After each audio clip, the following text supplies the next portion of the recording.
people raised their hands, they were able to ask questions that way. So just still letting people into the lobby. So again, if you have a question, please go ahead and type it into that meeting chat. That's going to be, if you don't know how to do that, there's like a little box that looks like a little bubble that you would have over your head. If you click on that box, you'll be able to then type in questions. So does anybody have any questions that they want to ask? See any questions there yet, Ms. Rohrbach? Nope. Okay. All right. I'm actually going to try to unmute people here so that people can ask questions. Just everybody stay muted unless you have a question. So does anybody want to ask us a question?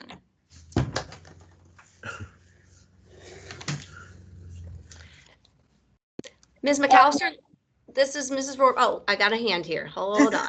Ms. Glass. Go ahead, Ms. Glass. Yes, hi, how are you all today? Good, how are you? Very good, thank you so much. I know there's a lot of different college consultants and they're in our area, and sometimes there are some that are known to be very, very effective and very, very well worth working with. Do you have a list of college consultants, people that want to spend time with the parents to get the best scholarship, you know, applications and information about funding? And I didn't know if you had anybody you recommend or a list. Well, that's an interesting question. We don't have anybody that we recommend, and the thing about college consultants is that they are going to help you do things that I'm not at all faulting them. They are wonderful and they can save you a lot of time. So if you are a person who has a lot going on in your life and you're just trying to juggle all the 50,000 balls that are going on right now, then it makes sense to have somebody help you, because that person's sole job then, you know, you're paying them to help you find these resources. But if you have the time and the inclination, you can find the information that college consultants are going to find for you. And Ms. Rohrbach or I or any of the other counselors can probably help you with all of the same things that they would. Like I said, I'm not trying to diss them. They are great, but they don't have any like top secret key to how to do things. When my son applied to college and when we were trying to figure out his college search, I didn't have any secret counselor information. I just like did the legwork, you know, I just rolled up my sleeves and got in there. So I'm just saying that to you because I know that college consultants can be extremely expensive. And when you think about, if you pay somebody, I'm just going to make this number up out of the air, $1,000 to do something for you, they may get you $1,000 in scholarship money, but then have you gained anything? So again, not saying they're not wonderful, go for it, because they provide a service just like everybody else. But I wouldn't say that there's one that I would recommend you going to. Okay. The other question is, my son is informed that a lot of the Ivy Leagues, these type of high top 20 schools, if you get in, they're going to find ways to help you fund being there. Are you aware of that information? And can you give us some feedback on that? Because that's sort of a new thought to us. I missed the very first part of what you said because you broke up. You said something about Ivies helping you to pay. Can you just ask that question again? Yeah, kind of on the line of my son has sort of, you know, done his own research, and he's heard that some of the top 20 schools have sort of a protocol that if you apply and you become, you know, accepted into that school, that they will find a way to get you, they will come to meet you where you're at, so to speak. So I just wanted to know if you knew about that. Well, so my general knowledge of the top 20 schools is that many of them have a lot of need-based scholarship money, and many of them will meet you where you're at, as you're saying, to help you to be able to afford college, because they want there to be a level playing field. Where that gets a little bit tricky is if you're a person who's kind of like middle income, you know, and you don't have $300,000 in your back pocket, which is sadly what it will probably cost you. Mhm. But at the same time, you're not going to show as having this huge level of financial need because you're Yeah. doing okay. You're just Yeah. not doing well enough to afford $300,000. Yeah. So what I would do if I were you is I would go to whatever college you're interested in. I would go to their website and I would use a tool called the net price calculator, Mhm. which usually you can find it somewhere on their website. I think at one point it was even mandated that they all have it, but Mhm. you can plug in your income information in there. And this is just good for everybody to know also that most colleges will have this net price calculator. So it's kind of like, if you look at the cost page of a school, tuition, fees, room and board, if you just plug in tuition, room and board on the search bar, Mhm. then you can see what the quote unquote sticker price is for that school. But then if you use this net price calculator, it's kind of like having a discussion with the car dealer after Okay. you see what the sticker price is, and Yeah. then figuring out what you might actually be able to walk out of the showroom with in terms of price. Sure. So that will be a valuable thing to do. And it's not like they save your information and hide it somewhere. A lot of those top 20 schools are also what they call need blind. So what that means is that they are not looking at your financial status Mhm. when they are making a decision as to admit you. So they're not saying like, okay, well, this person can pay, so we'll admit this person. I'm not saying that if you gave them millions of dollars for a library, you wouldn't have an advantage. But at the same time, I'm just saying, like, as an average person, Yes.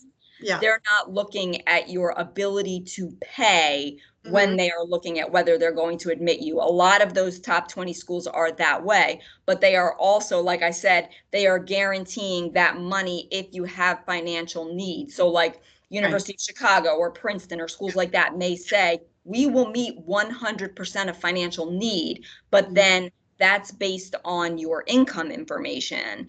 Okay. And a lot of those schools will also use this form called the College Scholarship Service Profile Form, which will give them additional information. They will ask you additional questions, like what kind of cars you have and all like that, because Sure. they're trying to figure out, they're trying to get to a more specific level of, we have this much money in our endowment and we have this many people that make this middle income. Who do we give the money to? So Sure. they also might ask you for additional forms that help them to further suss out what your need really is. Okay. Thank you for answering that. Appreciate it. No problem. All right, and now Ms. we have McAllister, we have another question, another hand raised. Ms. Haig and has her hand raised. So if you would like to unmute and ask the question, that'd be great.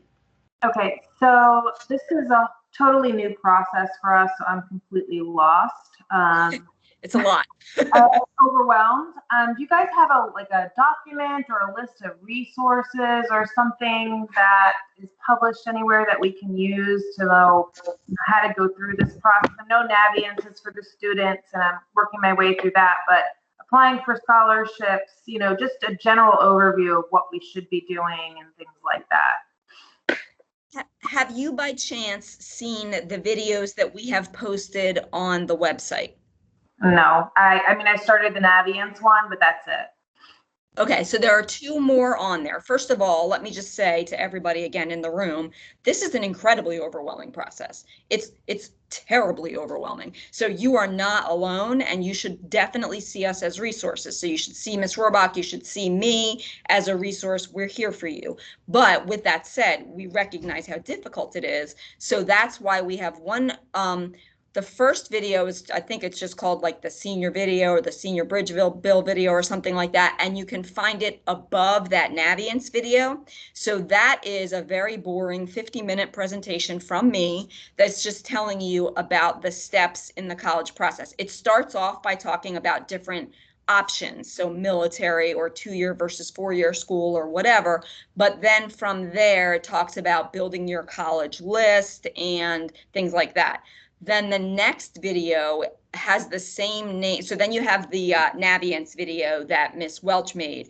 And then the next video after that, I believe, is this one that says, getting down to detail the nuts and bolts of the 4-year college process. So that's a 45-minute video that gives like all of the components of the college application process. And if you don't feel like watching me for 45 minutes because it's deadly boring, then you can just look at the PDF that's next to the video. And the PDF has links for different information that I go through. It's a PowerPoint and I go through it on the video, but you can't click on the links while you're watching my video. So if you just look at the thing next to the video on the website, or maybe it's right under, it says like, to view this PDF, click here.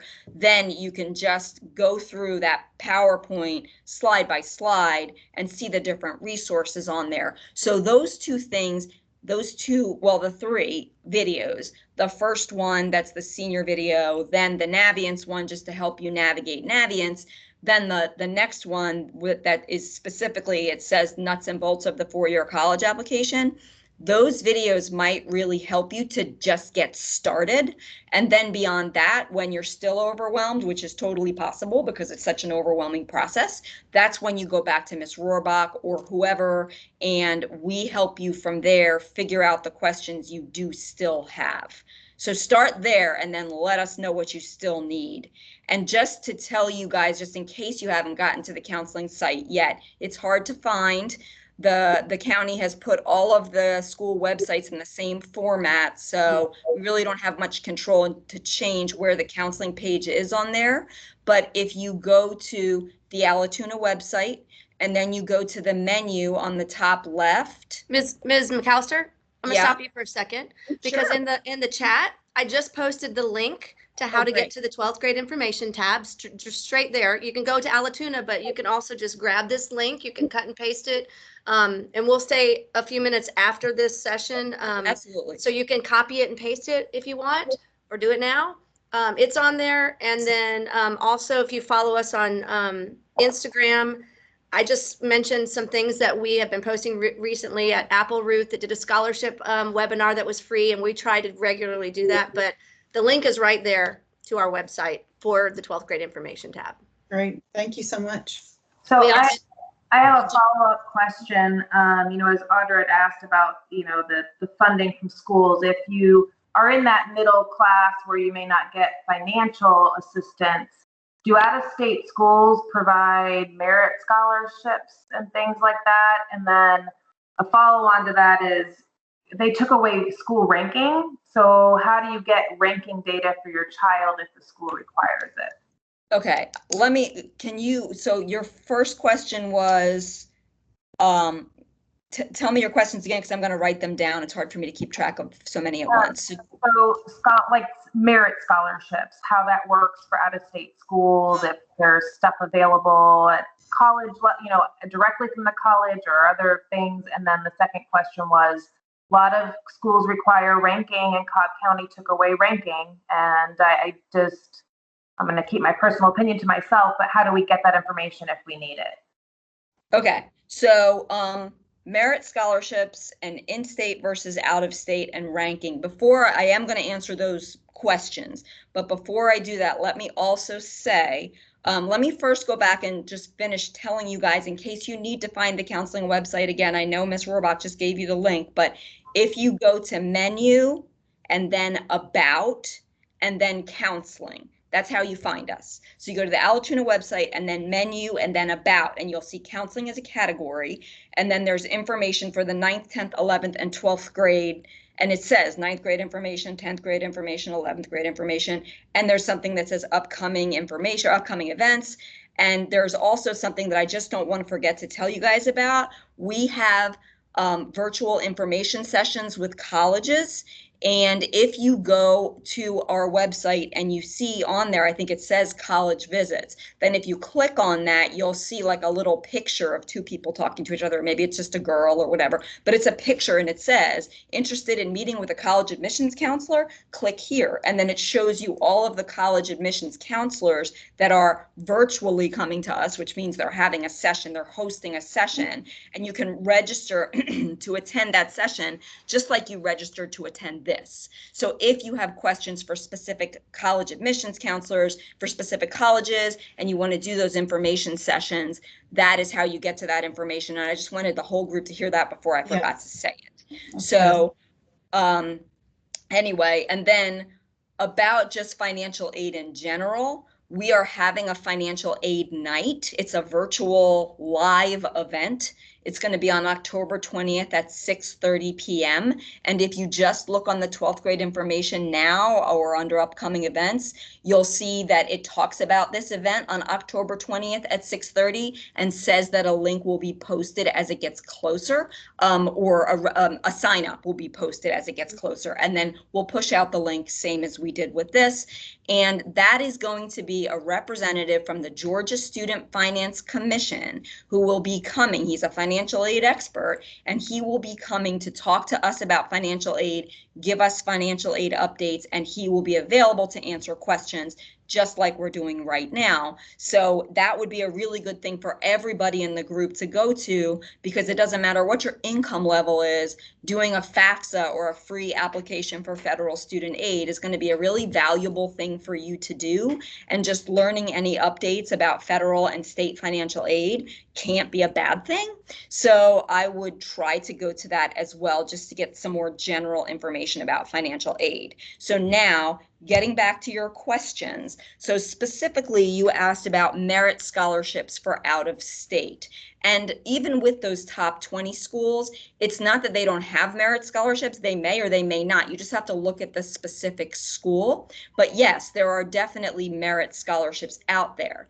So the best way to be looking for those merit scholarships is really to be going to the school itself. So whatever the college that you're interested in. So if you're interested in Emory, then you're going to go to the Emory website and you're going to look at their scholarship information. If you're interested in Kennesaw State, then you're going to go to the Kennesaw State website. Some schools, like for instance, I haven't looked at yet this year, but in the past few years, Kennesaw State has had its own scholarship form, as do many schools. So that means that they have a form they want you to fill out where you are giving them some additional information about you that they can use to then put you in a scholarship pool and see what you might be eligible for. So you always want to be looking for those scholarship forms at any school you're going to apply to. And you also want to look for something called a priority deadline, which is usually related to scholarship selection. So if I'm not talking about early decision, regular decision, that's a whole nother category. I'm just talking about this thing that says, like, in order to receive maximum scholarship consideration, you must submit all of your materials by, and then they give you a date. Maybe it's November 1st. I'm making that up. But you know, at a specific school, you want to make sure that you're doing all of those things and that you have that information about those priority deadlines and about those scholarship forms so that you get yourself into every merit scholarship pool that is out there. Because merit money is different from need-based money. Sometimes they go together. Sometimes there's a scholarship that's based on need and merit together. So you have to have the merit, but then you also have to have the need. So all of those things that are those internal scholarships that are internal to schools that may be out-of-state schools or private universities or whatever, there may be that extra step that you have to go through in order to be in that scholarship pool. Sometimes schools will award scholarships behind closed doors. You don't have to apply for them. It's all based on the information they're already collecting about you. And I'm going to get to that rank piece in a minute. But other schools have specific scholarship forms they want you to fill out. And then in addition to that, there may be, in addition to some general scholarship form, a specific scholarship application. So like, for example, UGA has all kinds of internal scholarships. They have the charter scholarship and other things that they award just automatically based on the information that you submit to them with your application. But then in addition to that, they have this, I think it's the Bernard Ramsey Scholarship, that you have to do an additional application for, and that's like their big, you know, special top scholarship or whatever. So it's really a question of looking at each school's website to see what scholarships are available, and then within those scholarships that are available, which are the ones that you can actually apply for using their scholarship application on the website or using this general scholarship form, and which ones are they just going to automatically award you. So that's just all good information to have. And then since we're talking about scholarships, so I already just put in a little plug for this thing called the free application for federal student aid. So we want everybody to do that at studentaid.gov. It's totally up to you whether you do it, but in my opinion, it can't hurt you to do it. And it doubles as your application for the Zell Miller Scholarship, the Hope Scholarship, the Hope Grant, the Zell Miller Grant. So for those reasons, it's a good thing to do too. So you have that FAFSA, that free application for federal student aid. That's something you want to fill out for financial aid. Then you have those scholarship forms that a specific school might have on their website and ask you to fill out. Or like with the top 20 schools, they often will want you to use this college scholarship service profile form, and you'll fill that out. Those are all additional ways for schools to get more information about you, but there are those school-specific scholarships. We call those institutional scholarships. And then in addition to that, you can do a private scholarship search. So that would be where you are plugging information into a search engine like fastweb.com. That's a common one. Or you can use collegeboard.org, or you can use your child's Navient account, or gafutures.org. These are all different places that have scholarship search engines. And if you look at that PDF that I talked about for that nuts and bolts presentation, you'll see all of those listed. But you can use those search engines to be looking for those private scholarships that are nationwide, and those are the ones that are going to ask you about maybe like your ethnic background, or a club that you have that you're a member of, or if you have a health condition, or your parents work, or like your parents are veterans, or whatever. Those private scholarship search engines are going to help you to find those scholarship applications. So it's basically 3 different tiers of scholarship searching that starts off with the FAFSA, that's the federal, and that information that you give to the FAFSA is also going to be sent to the individual colleges that you indicate on your FAFSA form you want your information to be sent to. So that's the first level of financial aid, is doing that FAFSA and getting that information to schools that way. Then you're looking at institutional scholarships at the specific college's websites. Then you're using those scholarship search engines to find other random scholarships for things that are personal and unique to your characteristics. And then in addition to that, at the end of the year, well, really in like February, March-ish, we usually put out local scholarship applications. So those would be, and they can be any number of things. They can be a sorority that puts out a scholarship application. They want to give a scholarship to a certain group. They can be the Senator Tippins scholarships. In past years, Senator Tippins has been generous to give scholarships. All of those ones that are local to our area, we typically post those through Navient. That's what we did last year. And somehow virtually we'll be posting those local scholarships. So those are all of the ways to get that extra scholarship money. And I'm sorry, I know I went off on a rant there, but I think that kind of addresses your question of out-of-state schools and how to get merit scholarship money, because really you want to be looking at the school's website to see if they award those merit scholarships. And there are 2 components that are important with merit scholarships. They're not the only components, but since you bring them up, we'll talk about rank first.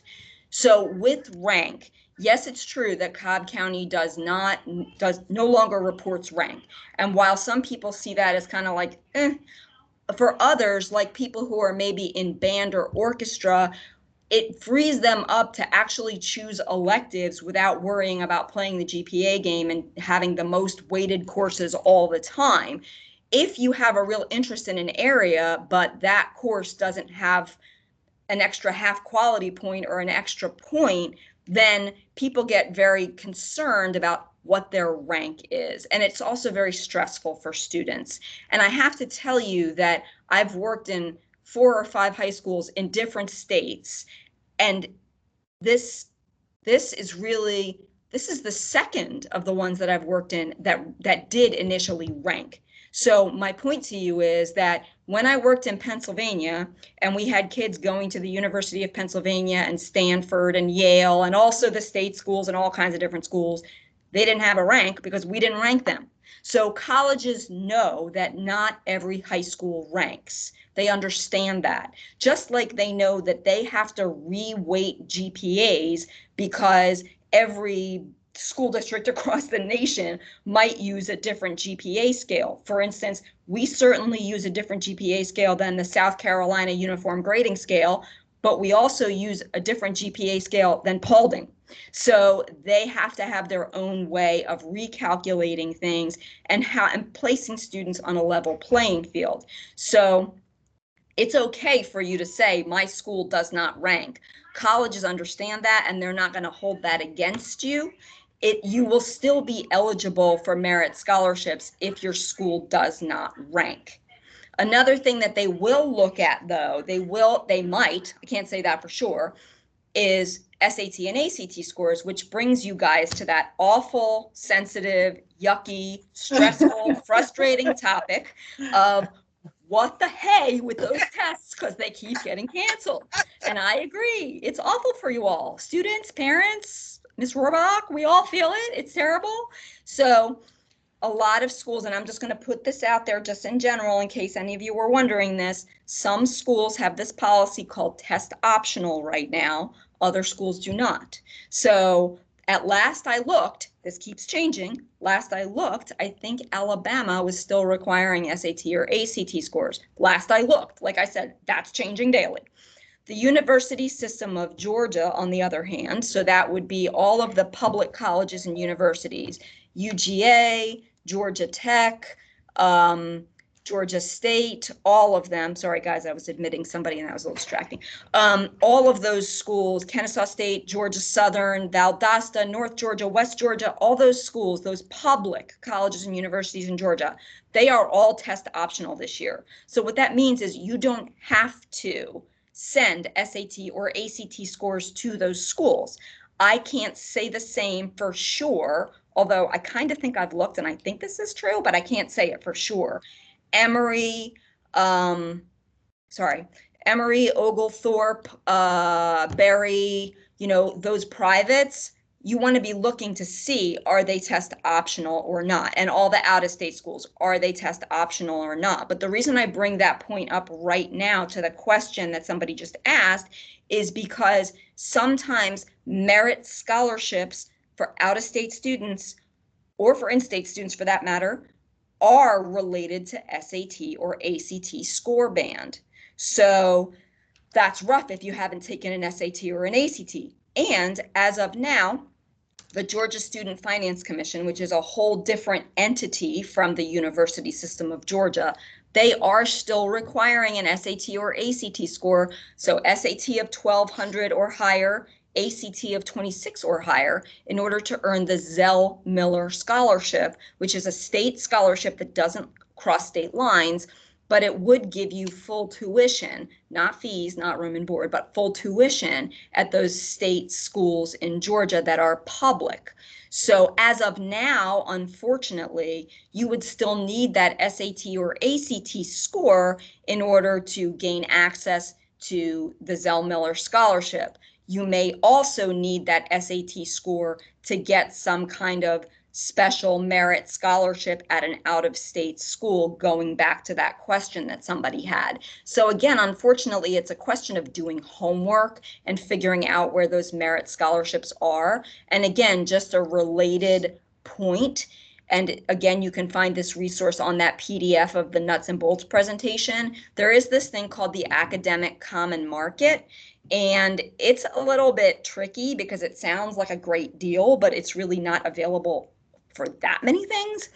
The Academic Common Market is a grouping of 15 colleges, I think it's 15 states. I can't remember exactly the details, but anyway, Academic Common Market.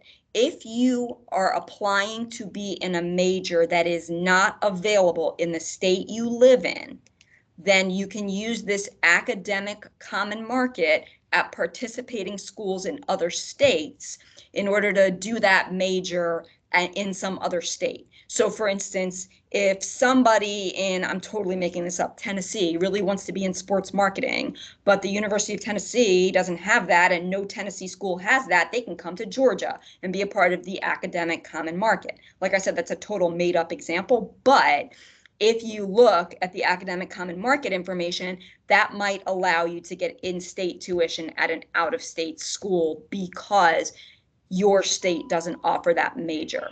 So that's just another way that you might get that in-state, for out-of-state.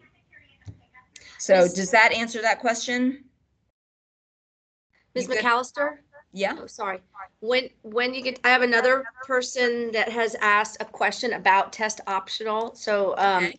And then we'll Ms. get to Miss Willis after that, unless there's Yeah, somebody well, else. after Michelle, Jean Charles, then if I could point out one thing about Naviance, and then we could go to Vicki Willis, who has her hand raised and has had it raised for a little while. So, Sure. So what is the question? Ms. Jean Charles, you can unmute and ask your question. Hi, thank you so much. You actually answered it. It was in relation to the test optional and how it affects Zell Miller because that was the codependent factor. But the second part of your answer did give clarity to that. So thank you so much. I have No a couple more questions, but I'm going to wait to see what you hit as you go through before I chime back in. Okay, well, listen, guys, I will stay here as long as we need to. So if you don't get your question answered, you can, like, I'm not signing off at 12. So we can keep going. And if I don't answer stuff, please, please, please feel free to keep asking because we recognize that you guys this is just a weird situation. None of us like it. And we really, in this office, I promise you that we really want to help you. So we'll be around as long as you need us. So We appreciate it. Go ahead, Ms. Robach. You said So I just wanted to say something really quick. When you were a while ago when you were talking about Naviance and college rep visits, and our website. You talked about our website with college rep visits. What I wanted to mention to everyone that's on, I know we have parents on, and we also hopefully have some students on. But for every student that logs into your Naviance homepage, which you're going to have to learn how to use that, and that's why we have the video. That will help you send transcripts, and you'll start putting things on your little, what I like to call it, is your dashboard or your homepage for you, and it has your name on it. Well, right on that main page, in the bottom right-hand corner, it says coming soon, or I forget exactly what it says, but right in the right-hand lower corner, it has listed the reps that are going to be here this week. And then you can keep scrolling down to see them. And there's a link and you just click on it, boom, and you can register for that particular college. Also on our Instagram page, I'm trying to, on Monday mornings, do a little graphic of all the colleges that are going to be here this week. So if you're checking us on social media, you can see on Monday, oh, these 3 colleges, I really want to visit that. And so just go to your Naviance page. That might be the most direct thing. Click on it and it'll go right to that form. So that's a great way to visit. And now you're going to get access to seeing a lot of reps, maybe more than you would because they would come at lunchtime sometimes. So now that they're virtual, and we're trying to schedule them mostly for Wednesdays when you don't have any classes.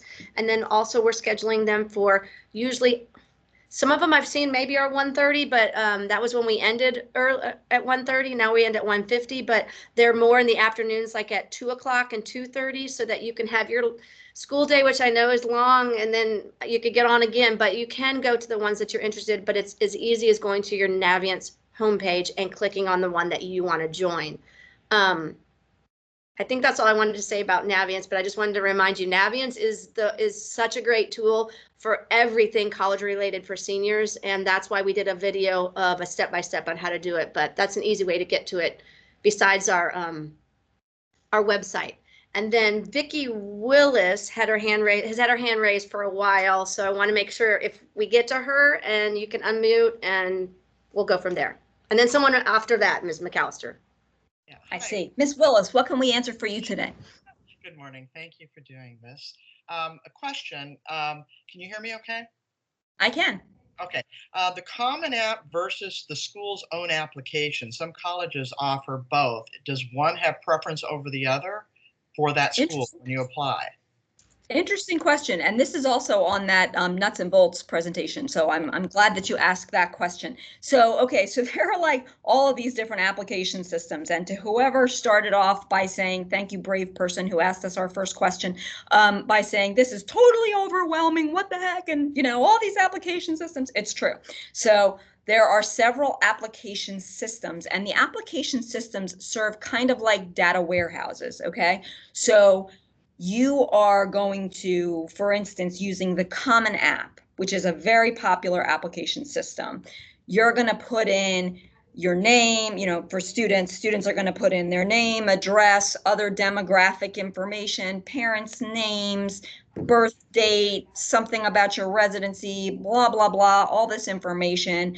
And then from there, they are going to select colleges that they're applying to. And those colleges will have additional questions that they're answering. The advantage of using the Common App, or another popular one is the Coalition app, is that you are putting your information, you're entering your information once instead of 20 times, or however many applications, 5 times, however many applications you're doing. You're entering your information once, so that's a nice benefit. Also, a lot of times the Common App has has an essay. I think the Coalition does too, but I haven't used the Coalition as much. That essay that's on the Common App is not required by every school. So when you go and let's say you create your Common App and you put all your demographic information in, and then you add the schools that you want to apply to, as Ms. Rohrbach called it, the dashboard, then you can see on each one of the schools that you select when you're in the Common App, you can see, okay, this one requires me to do the essay, this one doesn't require me to do the essay, blah, blah, blah. But you have the opportunity to do that Common App, common essay, and have that essay sent to all of the schools. So some of the things that the Common App and the Coalition app ask you to do are supplemental to a regular school's application. So you may end up doing more, which is like, ugh, well, do I want to do more? But one thing I didn't say before that goes back to the question of test optional and goes back to the college visits and everything else is that everything you do, if you are going to be test optional right now, everything that you do give the college admissions counselors holds more weight. They understand they are not living in a bubble. They are living through COVID too. A lot of them have their own kids. They have seen the effect it's had on everybody. They understand you don't have all those same opportunities to win athletic championships or start off your senior year as president of a club that's not happening. All of those things, they get it. They know it. So they have to take all of the pieces of information that you can give them, and they place more weight on all of those pieces of information. So if there's an optional essay or a recommended essay or an optional letter of recommendation, like the ones you're going to see on those application systems, then it's sometimes nice to do them. Unless you feel like it's going to be a terrible weakness for you, it's really nice to do them because you're giving the college that much more information and showing them that you're willing to do those extra pieces in order to be considered for admission at those schools. So that would be an advantage. The general rule of thumb as to whether you should use what they call the institutional application, or to go back to Ms. Willis's question, if the school has its own application, the institutional application, and there's an application system, which one should you use? Well, if you start off by looking at all the schools you're going to apply to, so let's say that's 5 schools, see if any of them require that you use the Common App. For instance, Georgia State. Georgia State requires it, doesn't give you any other option. So if you already know that one of the schools you're applying to is going to require you to use it, then go ahead and use it anyway because you already know you have to.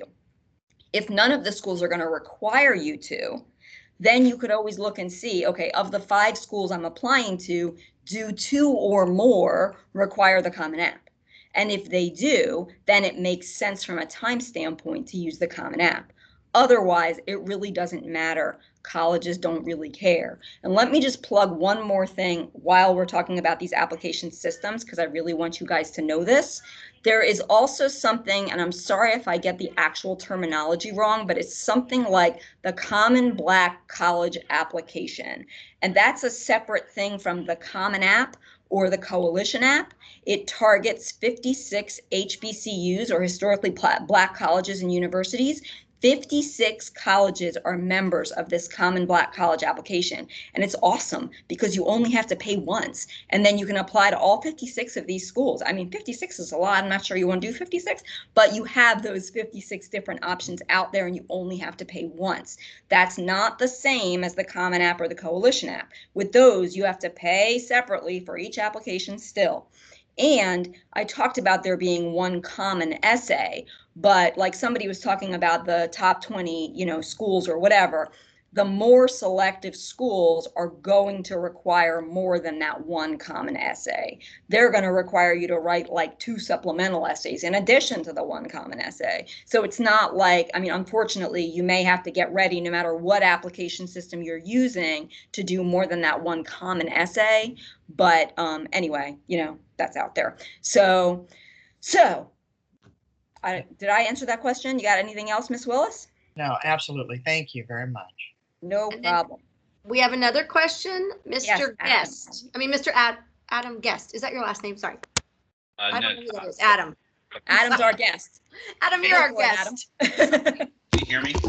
Yep. So the question is, you made a comment earlier about today was the last day for free applications for Georgia schools. No. I'm sorry. I'm so sorry. No. Oh. I'm sorry if we said that wrong. It's absolutely not. No. It's Georgia College and State. It's a college in Georgia. They offered this week. Let me see if I can pull it up. But they Okay, offered okay. this week, like to waive the application fee for that college. Okay, good. So we can sleep Sorry. tonight then. Yeah, I'm sorry. While on the topic, what's about the average cost for application fees? Oh, that's a really good question. Gosh. Okay, so I would say technical colleges are usually like around $25. Sometimes if you apply online, sometimes colleges will waive the application fee, especially if it's early, like Ms. Rohrbach has already obviously figured out that GCSU has some kind of waiver going on. And I missed that. It's actually Georgia Gwinnett College, but this happens a lot, especially in the fall. And I've been posting them on our Instagram story when I find that during certain weeks, they'll say, hey, this week you don't have to, we'll be waiving that, or this month. So keep that. But it was Georgia Gwinnett College. Sorry about Okay. that. All right, Yeah, thanks. so that's awesome. So you always want to be looking for those deals. Like when my son was applying to college, one of the colleges he was applying to said, if you apply by this date, they didn't make us pay, and we were using the common application. It was great. So you want to be looking at the specific colleges because maybe they'll waive the fees. But rule of thumb, back to your question, there is no rule of thumb. So technical colleges, like I said, $20-25. Kennesaw State is, I think, 40 or was 40. Then there are a lot of other schools, and gosh, maybe even Georgia Tech, I don't know, that are more like 75, 80. I don't know that I've seen any that are over 80, but it really runs the gamut from, on average, because some of them are 40 and some of them are 80. So if I gave you an average, it would be, I'm not sure it would be representative. Okay. But they're all over the map. And then All right. one more thing to say about that, and I'm so grateful for your question because you guys are helping me to remember things that I want you to know. If anybody out here receives free or reduced lunch, then definitely talk to your counselor offline, like email us, because there may be things we can do to help. So if you are eligible for free or reduced lunch, and I realize no one, it's like all weird right now with lunch, but seriously, talk to us because there may be other things available for you if you receive free or reduced lunch. So do you have any other questions, Adam? Nope, that's it. Thank you. All right. Okay, I Okay, think we have another. Go yeah, ahead. Faith Williams, Yeah. yeah. Go ahead, Ms. Williams. Good morning. I just had a question regarding transcripts, and I'm sure it's in one of your videos. But That's the question okay. is, how do we go about requesting transcripts, especially if our son is going to apply to multiple colleges? That's an excellent question. It is a two-step process, and it sounds really awfully complicated, but like once you get into it and you get it done, it's easier the second time. So on the two different things. One, if you got the mailing from us back in August, which I'm not asking you to go through all your papers and find it, but one of the things you'll see on there was this green piece of paper that gave you directions, Naviance directions. Let me just say that if you do have that green piece of paper, we talked about two different ways to get into Naviance. One of them was from the Cobb County School District website. And sadly, in the middle of all of the other terrible CTLS chaos, they changed the Cobb County website, and that method of getting in through the Cobb County website no longer really works the same way. So forget that part. But the second way to get in on that green piece of paper was to get in through the Allatoona website, and that works just fine. So so basically this instruction sheet that you got on this green piece of paper that went out with the senior mailing, that piece of paper is also available under 12th grade information on the counseling page of the website. So that is an instruction sheet that walks you through how to request transcripts. It's a two-step process. One step is you're going to pay through My Payments Plus. So the same way you would pay for anything else on My Payments Plus, you're going to go in and you're going to pay for transcripts that way. And there is a form linked when you pay. It's $2 per transcript, and that's a county policy. When you pay, it'll link you to a form where you're going to give us some additional information about sending that transcript. So that's step one, going through My Payments Plus and paying for the transcript. Step two is going into Naviance and adding the colleges that you're applying to, assuming that this is for a college, adding the colleges to your list of schools in Naviance. And that, yes, you have the instructions, which again are on that green piece of paper that we sent you. And also you can find by going to the 12th grade information section of the counseling page of the website. You'll see that there. You can get a visual of that on the second video that's posted under 12th grade information. That's the step-by-step process of Naviance and how to get in there and request a letter of recommendation. If it's for a scholarship, then you don't have to add the schools to your list in Naviance. Then you're just going to do the My Payments Plus.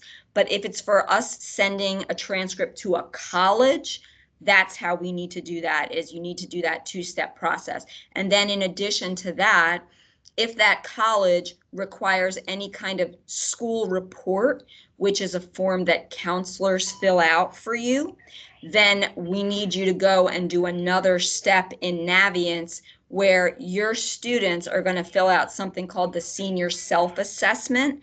And there are directions for that also included. Like, it's all on this two-step, how to send your transcript, how to request letters of recommendation, which again, like I said, is either the green piece of paper that we sent you, or you can find it on the counseling page at the bottom of 12th grade information. It's an attachment. It's a link you can get to. And I just put that also in the chat, you guys. I put the where it is, and I put the actual link for it, and then I told you where to find it also in the chat. So if you're a visual learner like me, then it's right there in writing too. And the reason that we ask you for all of these different steps with this process, which I know sounds like a lot, but when you get to the place where we're asking your kids to do the senior self-assessment, and then we're asking parents to do this parent survey, the reason that we are asking you to do this for us is because what is important about a letter of recommendation is that it really speaks to the student. It really makes that student jump out of the page. It really resonates and leaves an impression with a college admissions counselor. So we are asking you guys to give us more information about you, because even the people that I know well here, I still don't know everything your kids did. I don't know everything you did, students, if you're out there. So when you fill out the senior self-assessment, or when your parent fills out that parent survey, you're giving us material that we can use to write a more memorable recommendation letter. Because if all we're doing is saying, like, I really love Robin Rohrbach, she's great, and she is really smart, that's not the same as me being able to say, this past summer, she went to, well, she probably went nowhere because of COVID, but the summer before, she went to UGA and did this and this, blah, blah, blah. So that's allowing us to really illustrate who you are. Like I said, make you jump out of the page and become really a three-dimensional person with a personality and character and reasons why they would want you as a citizen on their campus. So hopefully that answers your question. Ms. Williams, did you have any other questions? The last question, and that did answer my question, and I found my green piece of paper. The last question I have is regarding teacher recommendations. What's our best route to take? Because we're going to have multiple schools. We don't want to just hone in on one teacher to fill out all the recommendations. Well, So actually, Actually, that's less complicated. That's like one tiny thing that's less complicated than it seems in this process. Oh, okay. So, sorry, somebody just walked in and handed me something. Anyway, so teacher recommendations. What your kids are going to do, and this is also on that green piece of paper, or whatever, you know, the piece of paper I keep talking about. There are instructions for how to ask for letters of recommendation. So let me just get a little bit broader for a minute and tell you that with letters of recommendation, you want to ask a teacher who you've had in the past year or two, but really it's important to ask a teacher who knows you well for that same reason that we just talked about with me having more information about you to write you a better letter. What's going to be really memorable to college admissions counselors is not just hearing that you got the highest grade in the class. I mean, that's lovely. But if you earned an 80 and it was the hardest 80 you've ever fought for in your life, or 77 and it was the hardest 77, then that's still saying something about your character. So you want that letter of recommendation to come from a teacher who's known you recently within the last year or two, who can tell stories about you that illustrate your character, who you are as a person, who you are as a student, what you bring to the table. It's much more important than just picking the person that you just got this crazy knock it out of the park grade in. So that's just general information about who to ask. Also, when you ask your recommenders, you want to give them 10 school days at a minimum to write that recommendation. So if we're out on fall break, that doesn't count. So anytime we're out on a break or anytime we're not in for some reason, not including Wednesdays. Wednesdays are a school day for us faculty people. Anyway, though you want to give them the 10 days to make sure that they have enough time to do a good job for you. So those are just general points. Now, drilling back down to Ms. Williams's question, how do you figure out who to ask in terms of like for what school, this school, that school? When you add colleges to your list of schools in Naviance, and when you ask teachers to write you recommendations, you are going to specify with teachers. And again, if you watch Ms. Welch's video, you can see step by step how to do this. When you ask for recommendations, you're going to designate in there which colleges that teacher is sending his or her recommendation to. So if I asked Ms. Rohrbach to write me a letter of recommendation, then I would be going into Naviance. My first step would be to email or message on Remind or whatever it is that people are doing these days, Ms. Rohrbach, and say, hey, Ms. Rohrbach, will you write me a letter of recommendation? That's the first thing I need to do, is to ask. If she says yes, oh, and when I ask, I need to give her the timeline so that she knows what I need from her before she says yes. She needs to know I got a timeline, right? And what that timeline is. So then if she says yes, then, sorry, got distracted again. If she says yes, then I'm going to go into my Naviance account and I'm going to request that she write me a letter. And when I do that, and like I said, watch Ms. Welch's video because it'll explain step by step. It's not hard to do in Naviance. But when I do that, when I ask her to be a recommender in Naviance, I have to designate. Let's say I'm applying to 5 schools and I added all of those schools in Naviance. Let's pretend I applied to Kennesaw State, University of South Carolina, University of Georgia, Georgia Southern, and Georgia State. But I know that Kennesaw State doesn't ask for letters of recommendation. I'm going to click on there. Okay, I want it to go to Georgia State and University of South Carolina and whatever other school I said. And I'm not going to click Kennesaw State and Georgia Southern because they don't ask for recommendations. So Ms. Rohrbach's not going to write my letter 5 times. She doesn't have to do that. So I don't have to worry about putting that on her. She's just going to have her letter living in Naviance. It's another one of those data warehouses. Her letter's going to live in there, and it's going to get sent to the schools that you specify that you want it to be sent to. So that's how that works. Ms. McAllister, can I jump in for a second? I want to respect everybody's time that's here that just decided that they could be here till 12 o'clock.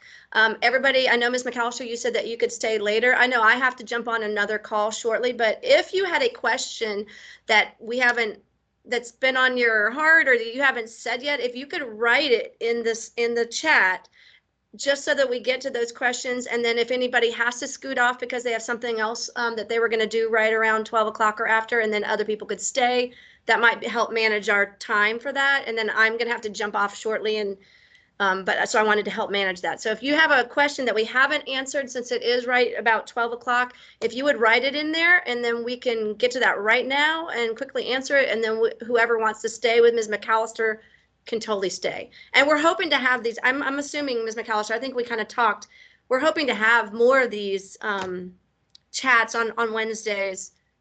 Probably not next week because we have freshman lessons, but looking, going forward in the next month or two, because they've been very helpful. I mean, they've been well attended for people that have questions. So anybody, Yeah, I don't see anything yet.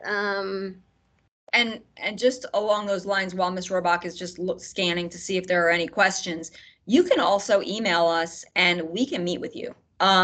You know, let me speak for all of us. We don't want you, again, to feel like just because we can't meet with you in person, you can't have an individual meeting. And going back to the person who asked about college consultants, again, go ahead, go with a college consultant. Like, none of us are saying don't do that. We are happy to help you do that. Absolutely do that. They can be great. But we don't want anybody to feel like they have to go to a college consultant because their kids are learning remotely during the fall of their senior year. That's not fair to you. So remember that if a question comes up that you didn't think about, you can still email us. And if your kids or you want to meet with us, we can have a meeting just like this with just you, and we can answer your questions and we can help you. So please do not feel like if we don't have another Q&A until after we get back from fall break, you can't ask any questions. We may not be around over fall break, but we're around. So, you know, just remember that. Anyone who's signing off, remember that. As you have questions, email your counselors. We really want to help you, and then we can figure out whether we need to meet or whether we can just, you know, do it by email. And that's for students and for parents. So we can do Absolutely. a virtual meeting with a parent. We can do it with a parent and a student together if you have questions. And we can do it with students. I know I have had several dual enrollment meetings with students this week. And it's been so great to see kids and talk to kids. So just hear that, everybody, you know, we're here. Some of us are really chomping at the bit to see some kids and talk to some kids. So don't be shy. I don't have anybody else that's got a question that they want to put in the chat, but I want y'all to keep going. I'm going to have to go, but it's great to see 15 plus or more people on here, and we look forward to helping you guys. Again, take a deep breath. Just it's gonna be all okay, and mainly just shine what you all as students, what your passion is and your joy is and what you do. Just be you and help show that to other people in the college admissions offices. You know, all these things are great. We got to do this and this, and you have to do them. But some of the stuff, you're going to just see what's your thing and try to show that to the people that you're applying to, that they can see what's special about Melody McAllister or this other student. You know, what's special about you, because everybody has something that's special to them that they love or their joy. And we want to do all this other stuff, but at the same time, don't do all this other stuff just to do it and lose your passion, I guess. Anyway, all right, I'm going to sign off. Thanks, Ms. McAllister, for all your information, because she's got a wealth of information. And I'm sorry I have to scoot. We're doing another meeting at 1, and then I've got another meeting. So thank you for letting me join you. And bye, Ms. Rohrbach. Bye. Before anybody who's going to sign off signs off, I also just want to tell you that there's one more thing on that senior page that you should look at. For those of you who are trying to figure all of this stuff out, and it's just so much. At the bottom of that, so again, if you go to the counseling website and you look at 12th grade information, if you scroll down to the very bottom, you're going to see that Navient's direction sheet, that 2-page sheet that you also got in the mail. It's green. Also, you're going to see this thing that says something like AHS college requirements or something like that. And it's a compilation of the average SAT, ACT score, and GPA for the average entering freshman at the most popular schools that our kids apply to. So it will just give you a sense for the stats that most entering freshmen, the average entering freshman that gained admission to that school, the stats that that student came in with, just so you can see which school is like a safety school for your student, which is a target, and which is a reach, which means it's just maybe you don't have exactly what they want, but you can always try to apply and see what happens. So that's just a nice piece of information that in normal years, we would be having a senior parent night in the cafeteria, in the auditorium, and I would be placing this up in front of you on a slide, and everybody always loves the slide because it's all this like average SAT, ACT, GPA for University of Georgia, University of Florida, wherever, and it's just helpful information. So if you want to look at that, that is there. So does anybody else, now I'm going to try to get back into the chat myself here. Anybody else have any other questions that they want to ask? Either go ahead and unmute and ask. Miss Jean Charles, do you have something or? Yes, I wanted to know, what is the difference between early admissions and early decision, and what would put us in the best decision to basically get her responses in but not commit? Okay, excellent question. And again, just in case you don't get this as I'm saying it now, because it's just so much information I'm flooding at you, this question is actually addressed on the first video and the third video, just so you know it's there. And the nice thing about looking at it on these videos, but I'm totally going to answer your question now too. The nice thing about looking at it on these videos is that it's in writing. So like if you just click on the PowerPoint, the PDF of the nuts and bolts presentation, there is a nice slide that has, it's very wordy, and it has like the definitions of all of the things: early action, regular decision, rolling decision, early decision, blah, blah, blah, blah, blah. All of those definitions, like a glossary in one place. So if you want to refer back to it, that's where you can find it. But the answer to your question, early admission versus early decision versus regular decision. So early decision is the one you want to stay away from unless you are 1,000% sure that that is the school you want to go to. Okay. So for those of you who are old like me, you might remember this movie Rudy, right? Where this guy was like going to go to Notre Dame and it was his life and he was going to go there and he would do anything in his power to go there because he's always known it's in his blood, he needs to go there. He can do early decision for Notre Dame. The rest of us, probably not. Because the thing about early decision, that specific terminology, is that you are doing exactly what Miss Jean Charles said she didn't want to do, which is to commit to a school. So you are saying, if you accept me, I promise you I'm going to go there. So if indeed you are 1,000% sure you are Rudy and you know you want to go there, then go ahead and use early decision. But the downside to it is that usually, let me just say this too, usually if you do early decision, you can get out of your early decision agreement that you signed, but only for one reason, only if they don't give you a satisfactory financial aid package. So if you apply early decision and you get accepted, at the time you get accepted, they will usually give you a scholarship award letter, a financial aid package that is like tentative, but you can count on that, at least that amount of money. And that tells you then in the end, going back to the sticker price versus what you walk out of the dealership with, it tells you how much that school is going to cost you. So you know, okay, so it's going to cost me this much to go there. And if that's not enough money for you, then you can say, hey man, sorry, we need to withdraw the application. We can't do it. And you can break your early decision agreement. Okay. The big disadvantage, though, is then you take that school off the table. You never have a chance to say, okay, well, you know, I wanted to go to Emory, but I also want to see if I get into UGA, and then I want to see how much UGA is going to cost, and I want to compare Emory to UGA. You can never do that because you're either taking it off the table or accepting it before you find out about your financial aid packages from other schools. So that's the downside to early decision. Early admission is a whole different thing. Early admission just says, I'm going to submit all of my stuff early by whatever the deadline is that the college is listed for that early admission thing. So like with UGA, it's October 15th. With Georgia Tech, it's October 15th. So if you're going to do early admission with those schools, then you're just getting everything into them early and they're giving you an answer earlier, which is nice because, you know, then you find out earlier. Like with UGA, if you do early, it's actually called early action. If you do early action with UGA, then you're going to find out before December 1st whether you got into UGA, which is super nice.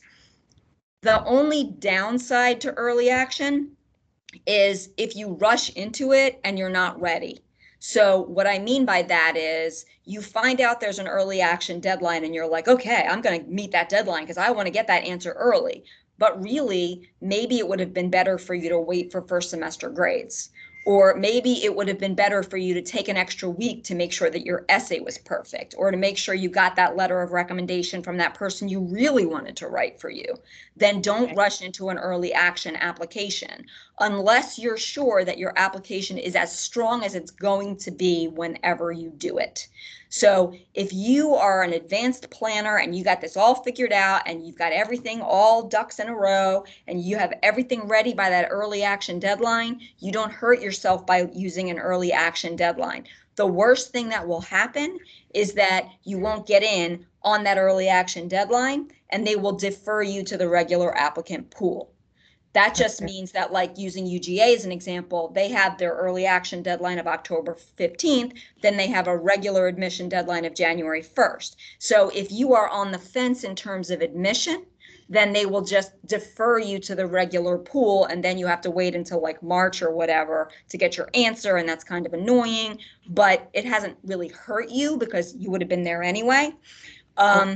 That doesn't mean also, though, that they won't deny you from the early action pool.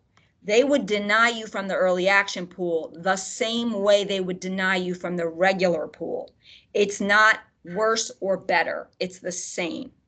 Okay. So if you are not admissible by whatever criteria they're using, then they'll deny you, but they're not going to do that just because you put yourself in the early pool. Though they would just do that either way. So the three outcomes with early action is, number one, you get accepted, yay. Number two, you get deferred to the regular applicant pool. You haven't lost anything. Okay. Number three, you get denied, which would have happened in the regular applicant pool anyway.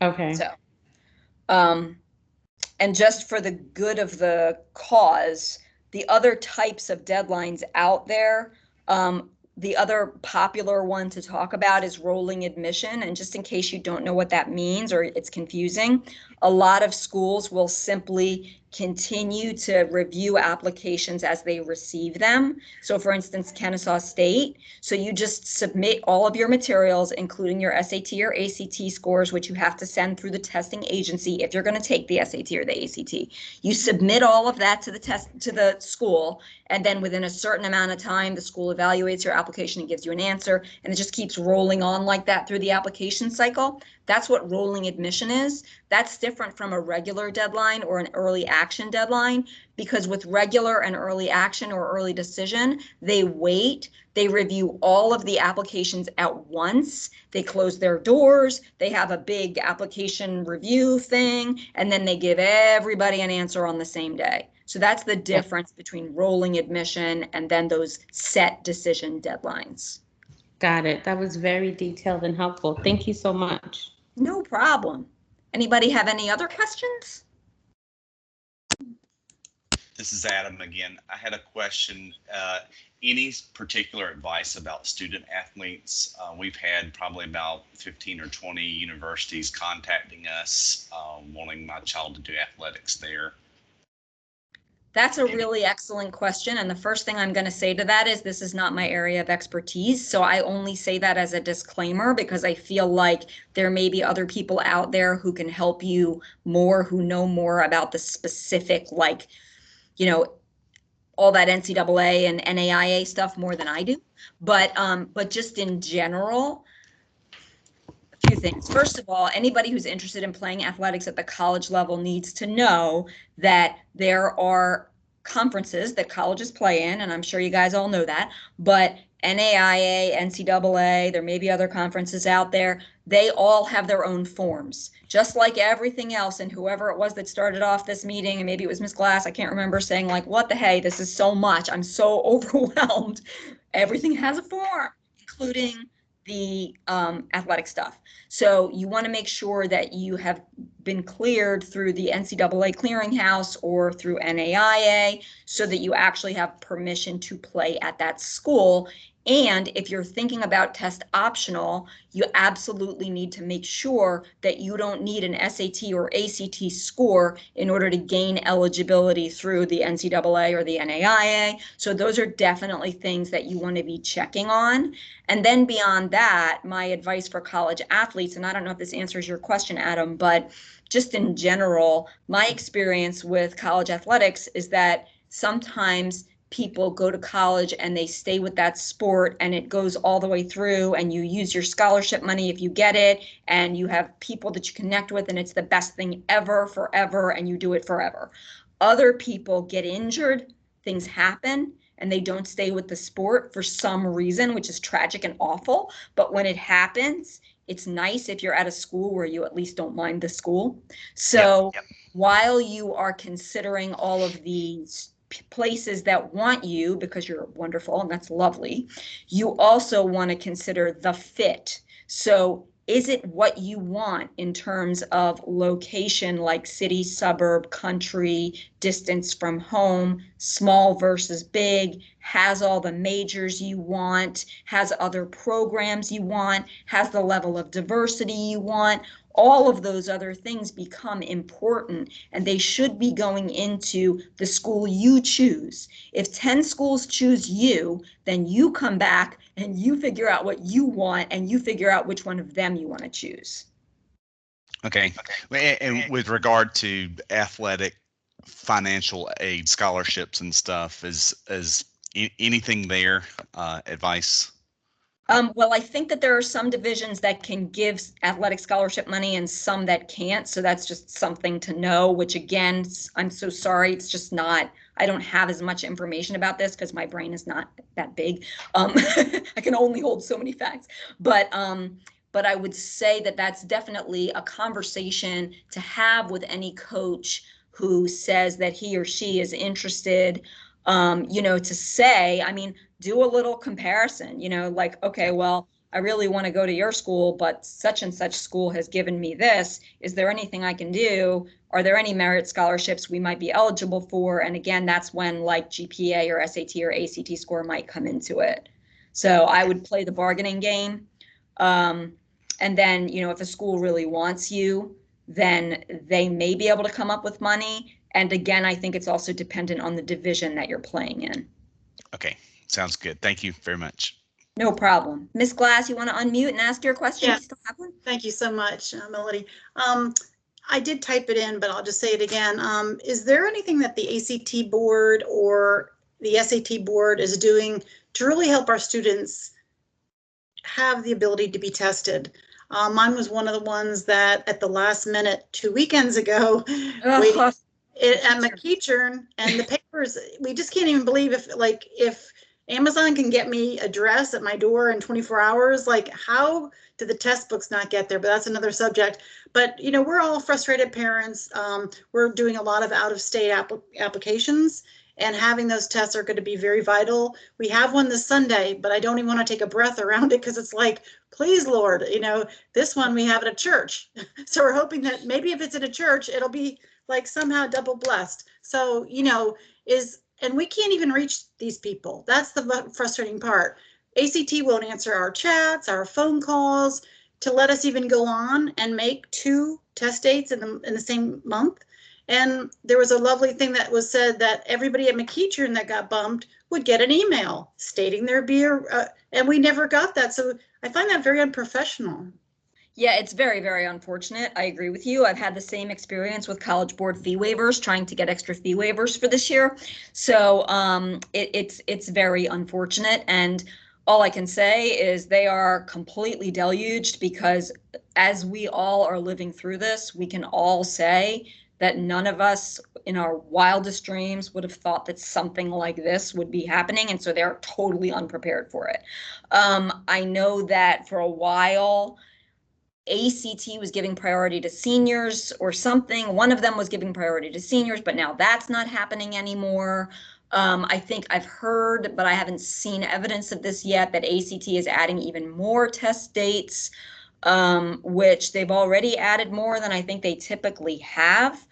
And I also, Ms. Glass, if you want to email me, go ahead and I can give you a number, which you can also find at the bottom of the College Board website. So this is like no special secret, but I happen to find it, so I can find it again, I know, to We've actually tried. call. We call daily. And Oh, like, you call get it College Board? back.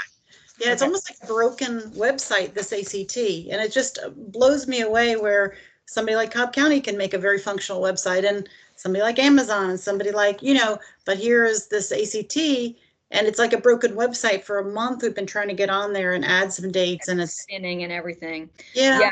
And with College Board, like I said, I've tried the chat, I've tried calling people. Sometimes it seems like they know what they're doing, but as I ask more questions, I see that they don't have the scope, because there are however many gazillion testing locations. Like yesterday, I was on the phone about the McEachern situation with somebody from College Board for 35 minutes, because she kept giving me different answers. So it is very sad and unfortunate. And I really, truly wish, just like I wish that I could be looking at you in my office 5 feet away from me right now, instead of talking to you on a screen. Yeah. I really wish that this situation was different, but I don't know how to fix it for you. But I can say, if you are looking, if you're worried about it for Zell Miller, then you have until graduation, and possibly longer, in order to get those scores. I'm not going to say definitely longer, because I don't know, but I know that with the class of 2020, those kids should have really mostly taken their SAT or ACT already by the time everything went crazy. Yeah. But they did extend the deadline with which they would accept SAT and ACT scores through this December, when usually it's the day of graduation. So Okay. if that's your reason, if you're worried and you're like, my kid's got a 3.8 Hope GPA, but we haven't taken the silly test yet, Yeah. then you do have at least until graduation to take that test. And again, I want to say to you, college admissions counselors are living in this world with us. They are not behind a closed door in an ivory tower at Harvard, not caring about the rest of the world. They are typically people just like I am and you are. So they understand and see the frustrations. And I do believe that even some of them are going to see, it doesn't mean that they can, but they may try to find workarounds to those SAT, ACT bans for scholarships. I just can't say for sure that they all will. Okay. Thank you so much, Melody. Either way. Simon, did you have a question? I see your hand up. Maybe not. Still there, Simon? Okay. All right. For some reason, I'm not seeing the questions you guys are typing into the chat. I'm sure it's just that I'm looking at it wrong. Do you have another question, Ms. Glass? I'm sorry, I don't. I just want to say thank you. I'm going to sign off because I'm getting ready for a job interview. But thank you so much. This has been very, very, very useful. We're going to sit down and go through every video you've given us. My husband sat here and took about 4 pages of notes. So you actually pulled the light on for us. You did say something at the beginning that jogged my interest. You said it sounded like you were kind of driving the process, the college application process for your son, because you mentioned that my son has done everything up until this moment. And I wonder if we need to be more proactive as parents. He seems like he's got all, his ducks in a row, but after today, we know how to help him. So thank you. But it sounded like you were kind of driving that. Well, obviously you're a guidance counselor. You probably know how to do it really well. And kids that age are thinking about other things. We all know that as seniors. Well, this is an interesting, and good luck on your job interview. That's what's most important. But it's an interesting point, and I can't give you the right answer on this. I feel like the right answer is knowing your kids, knowing what they need and doing what they need because you're their parent. We can give you advice, a college consultant can give you advice, everybody can give you advice, but nobody parented your child but you. Yeah. You know your child better than anybody else. So in general, your kids should be doing this, okay? They should be. My son I didn't drive everything for him. Sure. But I also, to your point, know that there are a lot of little nuts and bolts Yeah. and that this is a huge process and that my kid had other things going on, clubs and AP classes, blah, Yeah. blah, blah, blah. Yeah. So I helped, I supervised. Supervise. That's a good word. Supervise. I like that. And I think that, you know, if we do it all for them, they don't know what they're doing when they go to college. Right. And that's the big problem with that, Yeah. is that we will do it all for them and then they'll have to fill out some similar form when they leave and they're 200 miles away and they won't know what they're doing and they'll mess it up because they didn't learn the lesson when we were there to help them learn it. Sure. So I think the best thing we can do is supervise them in doing it. But I don't think you need to be like, hands off, you do it all by yourself because you know your kid. So you figure out what level of independence he's ready for. Okay, I like that. Well, thank you so much. You have turned a light on for myself, my husband, my son was sitting here, our whole family were in the dark before this session, and now we are in the light. So thank you very much. It's my pleasure, totally. Good luck on your job interview. Oh, thanks so much, Melody. Yeah, bye-bye. No problem. Bye. Does anybody else have any questions? Please, if you do, please unmute and just ask. And if anybody else needs to go ahead and go. Thank you so much for joining us. But if you have questions, come on. So go ahead, Ms. Jean Charles. Okay, so I'm back again. I heard you say with Zell Miller that they had until graduation to be awarded that. So in regards to the SAT, does that mean that they'll have multiple opportunities to retest? Like, is there a cap as to how many times they can take it to get the score that they wanted? And is there a waiting period between when they take it the first time and if they need to retest? Just what is like our timeline in terms of trying to think ahead? Well, I think those are all really excellent questions. Using it to get the scholarship is different, obviously, than using it for college admission. If you're using it for college admission, then you need to try to have those SAT or ACT scores by the last time that a college would evaluate them for your application. So that's just a side note. In terms of SAT, ACT, how many times you can take it, et cetera, and so forth. If you go to the College Board website, which again, all this is in the PDFs and a million places, but it's sat.org/register is where you go to register for the SATs. You can see the test date calendar and you can apply, you can take it as many times as you want. It just costs money. So if you took it 6 times between now and the end of May or whenever graduation is, then for Zell Miller, it doesn't matter. The only thing that matters is that you have to get the 1,200 in one sitting. So whereas colleges will typically take your highest evidence-based reading and writing from one day and your highest math from another day, the Georgia Student Finance Commission will not do that. They require that it's within one sitting. So you have to get the score in one sitting. So, but for them, I mean, they don't care how many times you take it. If a college admissions counselor was looking and saw that you took it 5 times, they might be like, huh. And also on average, statistically, people don't typically bring their scores up beyond the 3rd time. So what I would recommend to you is if your son or daughter did not get that score by the 1st time, then that's okay. Absolutely have them retake it, but also have them do some prep, because it may get a little better once they see, okay, I obviously need to manage my time differently if they didn't finish the test, but they also might need to do some additional prep that will help them to increase their scores.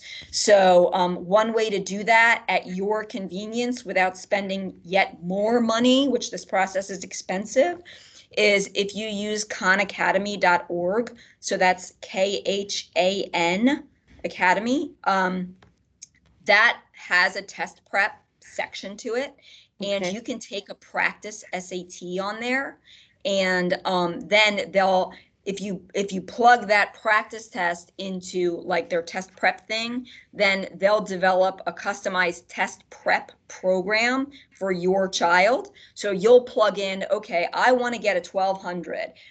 On my practice test, I had a 980, and I'm going to take it again in 3 months. Then that practice program is going to map it out for you with a calendar and give you like mini deadlines of, okay, this week you should be doing lesson 1, 2, and 3 and take a practice test here. Next week you should be doing da da da da and take a practice test here, or whatever, based on the information you plug in. But like I said, that's khanacademy.org. You can do it at 3 a.m. You can do it at 12 p.m. So, and it's free. So I recommend that. That's for SAT prep, just as something to do to try to bring that score up without paying hundreds of dollars to Kaplan or Princeton Review or whoever in order to actually take a test. I mean, take a class, which at this point is mostly going to be online anyway. So. Right. Okay. And unrelated, but indirectly, for our seniors, if they're working to bring up their GPA, what is a realistic expectation of an increase if they were to like hit their targets? So like, let's say they were to get all A's, how much of an increase can they expect at this point per semester? That's an interesting question. And for those of you that need to leave, please go ahead and leave, because unfortunately this is going to be not a quick answer. But for those of you who want to stay, by all means, stay. There are different types of GPA out there, and this is confusing. And if you want to learn more about the different types of GPA, I'm going to refer you back also to that first video that's on the counseling page, because the first video goes through the different types of GPA, whereas the third video does not. So there's the HOPE GPA. That's the one that's going to determine whether your child earns the HOPE Scholarship or the Zell Miller Scholarship.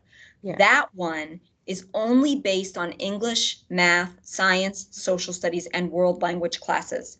So if you look at your child's transcript and you see there's like a cumulative GPA, there's a weighted one and an unweighted one on there in the upper right. So when you look at that, you'll see those numbers. Those numbers include every class your kid ever took. So they include all the weight training and, you know, whatever, JROTC or culinary or whatever.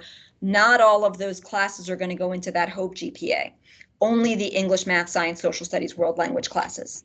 So if you want to have a sense for where your child's HOPE GPA is, the best thing to do is to go to gafutures.org. Again, that's GAFUTURES, as in Sam.org, and create an account on there. In there, you can see your child's HOPE GPA in a nice HOPE report, which will show you the courses that were HOPE eligible and the ones that were not HOPE eligible. And on the bottom of that HOPE report, it tells you how many GPA points your child has earned so far. So it'll tell you, okay, so far your kid's been in 17 HOPE eligible classes or whatever. I'm totally making up that number, but however many HOPE eligible classes.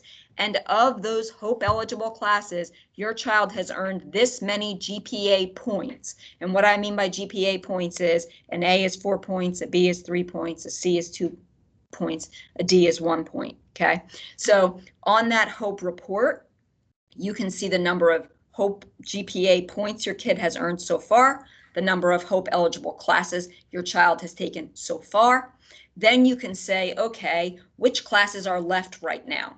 So my kid has Econ and Gov and English and math and science this year, and I'm going to make this up, Latin 3. Okay. Then that would be 4 credits worth of classes, because Econ and Gov are both a half credit, so they count for like a half of a regular class, you know? So then you could say, okay, well, so far, using my example, my kid has taken 17 classes. Now I'm going to add these other 4. That's a total of 21. Okay. And then you can play that game further and you can say, if my kid got 4 A's in those 4 classes, that would be another 16 points, 4 plus 4 plus 4 plus 4, if that makes sense. Yeah. So you're going to add the number of points to the total number of points that's there on that HOPE report. Okay. You're going to add the number of classes to that total number of classes. Then you're going to do points divided by number of classes equals, and that's going to tell you the highest increase that you could expect to see from your child by the time of graduation. Okay. You can do something similar if you're not talking about the HOPE or the Zell-Miller and you just want to know, okay, how much can my kid bring up his or her core GPA? You could then just look at all the core classes your kid has ever taken. Again, typically English, math, science, social studies, world language, and say, all right, of all these classes, English, math, science, social studies, world language, how many points has my kid earned divided by how many classes there are? And again, get some kind of rough GPA calculation for the highest number they could end up with. And that core GPA is probably a more valuable number to go with than just the, hang on one second. Sorry. That core GPA is probably more valuable to go with than just that overall cumulative number, because a lot of colleges are going to look more at those core classes than they will at the overall GPA. Okay. And does honors or do they weigh higher if they're taking an honors, or like in, I don't think she has any AP, but I believe she has some honors classes. Does that weigh higher than the standard 4? So that's an excellent question as well. It depends again on what kind of GPA you're talking about. So there's the HOPE GPA, there's the core GPA, there's the overall cumulative and weighted and unweighted. Okay. So if you're talking about a cumulative GPA, then that's with all the points. So for a cumulative GPA, just in general, you get an extra half a point for an honors class, you get an extra point for an AP class. That's just overall cumulative GPA. Okay. If we're talking about the HOPE GPA, yes, then the Georgia Student Finance Commission sets those rules. And they have said you don't get any extra points for honors classes. Okay. You do get an extra half a point if you earn a B, a C, or a D in an AP class. So if your child is in like AP Lit and gets a B, he or she is going to have 3.5 points instead of just 3 points. If your child's in Honors Brit Lit for the HOPE GPA, you're not going to get any extra points for that. But another point I just want to make on that, in case any of you are hearing that and thinking, well, why on earth did I have my kid take these honors or AP classes then? Is to remember that every college is going to, first of all, look at rigor. So it's very important to colleges that your children challenge themselves as much as they can. Also, of course, the classes that they take are preparing them for college. So back to Mrs. Glass's question a while ago about like, how much should you be helping your kid? Remember that they have to be independent once they get to college. So if you had your kids take honors or AP classes, if you have your kid take honors classes and now you're like, well, that didn't help their GPA. Remember, though, that it did help them to get ready for college, which means they'll have a better chance of being successful when they're away from you. And then also those colleges really want to see that extra level of rigor in order to accept your kid in the first place. But then going back to your question, Ms. Jean Charles, specifically, colleges themselves. So if we're not talking about Zell-Miller or HOPE or any of that stuff, they will recalculate your child's GPA based on whatever formula they are using.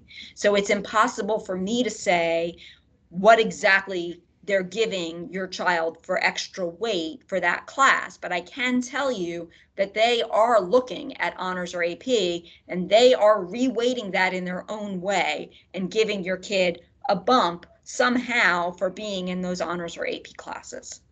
That makes a lot more sense. I feel like this whole entire presentation has taken like the enormous weight of, oh my gosh, she's a senior and we're virtual, I don't know what to do.